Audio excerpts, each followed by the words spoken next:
Olá a todos, uma vez mais te damos as boas-vindas ao podcast da reunião de estudos do Evangelho do Grupo Espírita Irmão Áureo.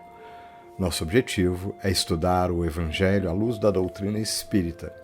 Atualmente estamos seguindo o livro Ceifa de Luz, de Emmanuel, psicografia de Francisco Cândido Xavier, e hoje olharemos para o capítulo 33, Ante a Bênção do Corpo, é o título. Quem preparou a reflexão para nós foi o Flávio Teles. Daqui a pouquinho a gente vai escutar junto, está muito legal, né? Muitas provocações, questões colocadas pelo Flávio. Não vou dar spoiler hoje, mas o assunto novamente se renova, né? A questão do corpo físico como um instrumento da nossa evolução. Daqui a pouquinho, 2 lembretes que a gente sempre repete, mas é bom repetir. Primeiro, é que a gente coloca uma bibliografia complementar bastante interessante. Recomendamos que você olhe as observações do canal, né? A gente sempre coloca também um link para facilitar para você, e aqui o convite para a gente estudar, aprofundar o assunto, buscar mais conhecimento, até porque, e aí vem o segundo aviso, temos a nossa live que acontece no nosso canal do YouTube às 17h50, no mesmo dia do lançamento desse nosso podcast. Você é o nosso convidado especial. Venha conosco, participe, é muito bom estar ao vivo, interagindo. Se não puder, não tem problema, fique gravado. E aqui também é o nosso convite para que você ajude a divulgar. Compartilhe os links e também participe, deixe o seu comentário, sua dúvida, sua questão, sua observação, sua crítica, enfim, como preferir. Tá bom? Ao final desse nosso podcast, teremos o nosso momento de oração. Hoje retornamos com uma poesia da nossa poetisa preferida, Maria Dolores. Então está imperdível, assim como está o nosso podcast. Por isso mesmo, te convidamos. Vamos ouvir?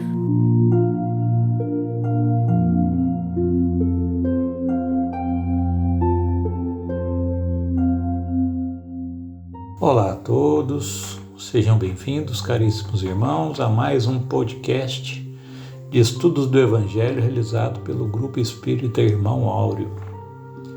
Estamos atualmente estudando o livro Ceifa de Luz, psicografia de Francisco Cândido Xavier, reunindo uma série de lições do benfeitor Emmanuel.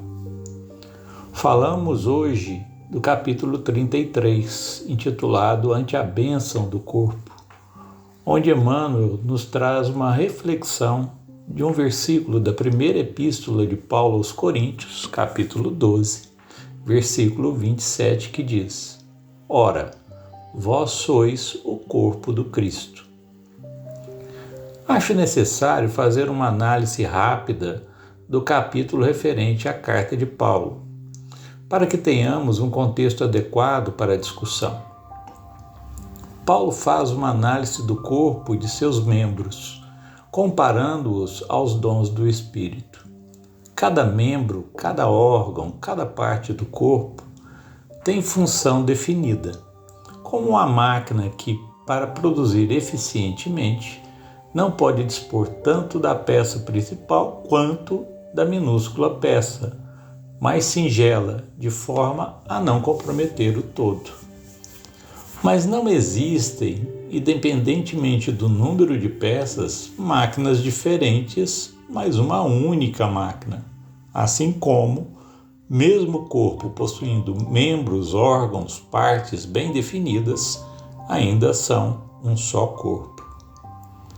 Da mesma forma que a máquina precisa de elementos que a faça produzir, o corpo precisa do espírito, de uma mente em harmonia com este corpo, de forma que este corpo possibilite ao espírito o tempo adequado para a sua evolução.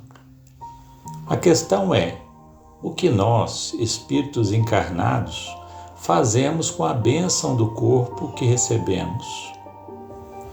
Dado a doutrina que seguimos, os conhecimentos que já adquirimos, sabemos que estagiamos em um mundo de provas e expiações, ou seja, somos ainda espíritos em busca da perfeição relativa, mas ainda em condições de baixíssimo esforço e reincidência nos erros.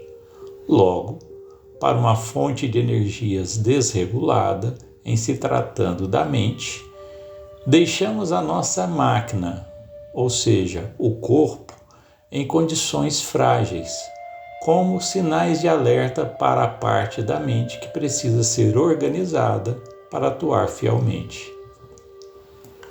Na lição intitulada Corpo, do livro Pensamento e Vida, do mesmo autor, temos que, desde a fase embrionária do instrumento em que se manifestará no mundo, o espírito nele, ou seja, no corpo, plasma os reflexos que lhe são próprios.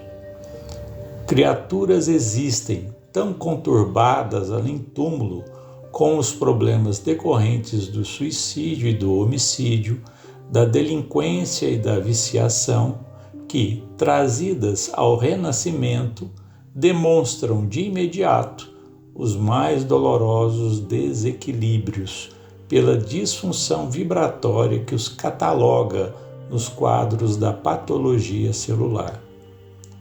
As enfermidades congênitas nada mais são que reflexos da posição infeliz a que nos conduzimos no pretérito próximo, reclamando-nos a internação na esfera física, às vezes por prazo curto, para tratamento da desarmonia interior em que fomos comprometidos.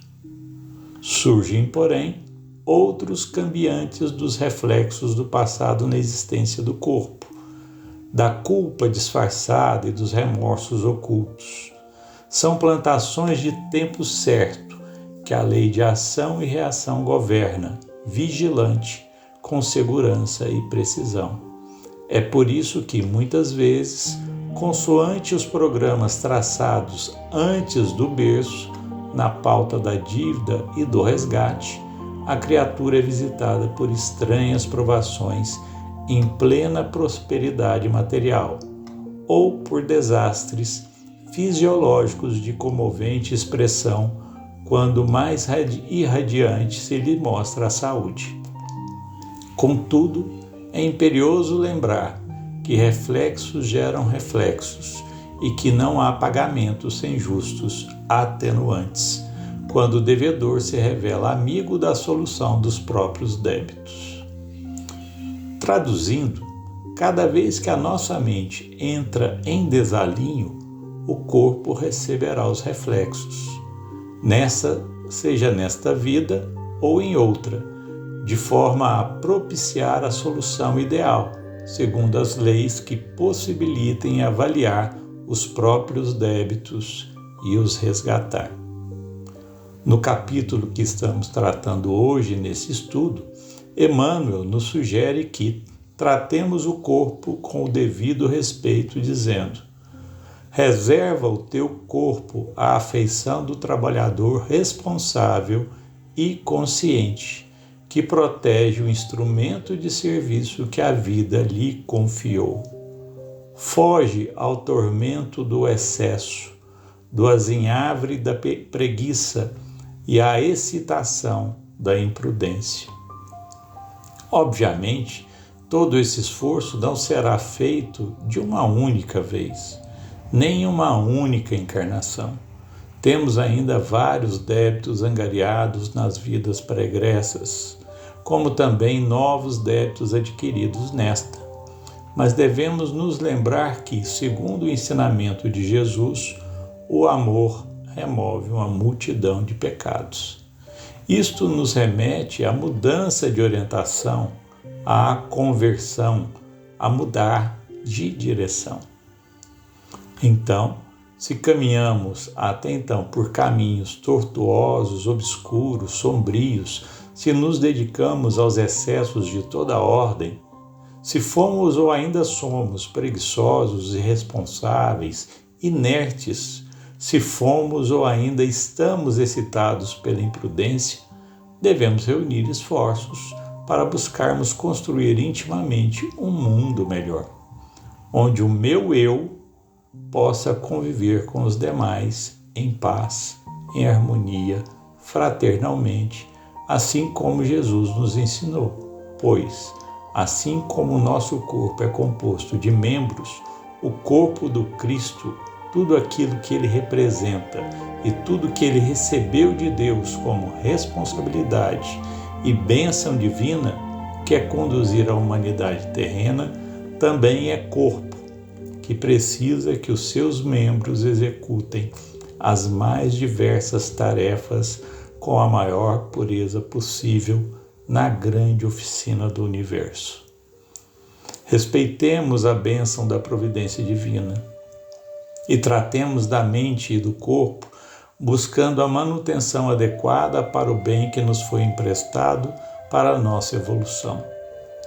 Faremos isso, segundo Emmanuel, bendizendo o templo de recursos físicos em que te situas, passarás sobre a terra, abençoando e servindo, convertendo as cordas de tua alma em harpa divina, para que o Senhor, através delas, possa desferir para o mundo as melodias da beleza, os cânticos do progresso e os poemas do amor, em celeste exaltação da alegria.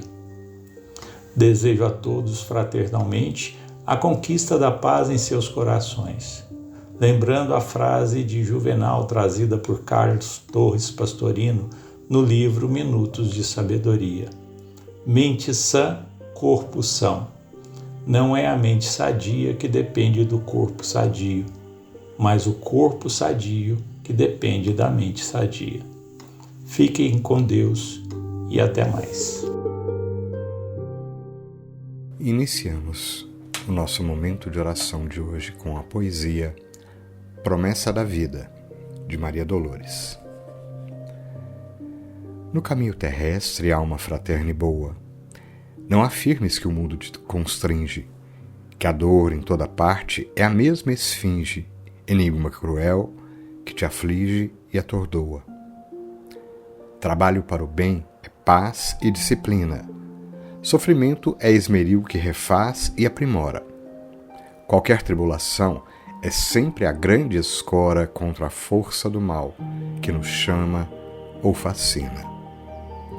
Torvas humilhações na aspiração vencida, pedrada, incompreensão, sarcasmo, insulto, tempestades de pranto amargo e oculto.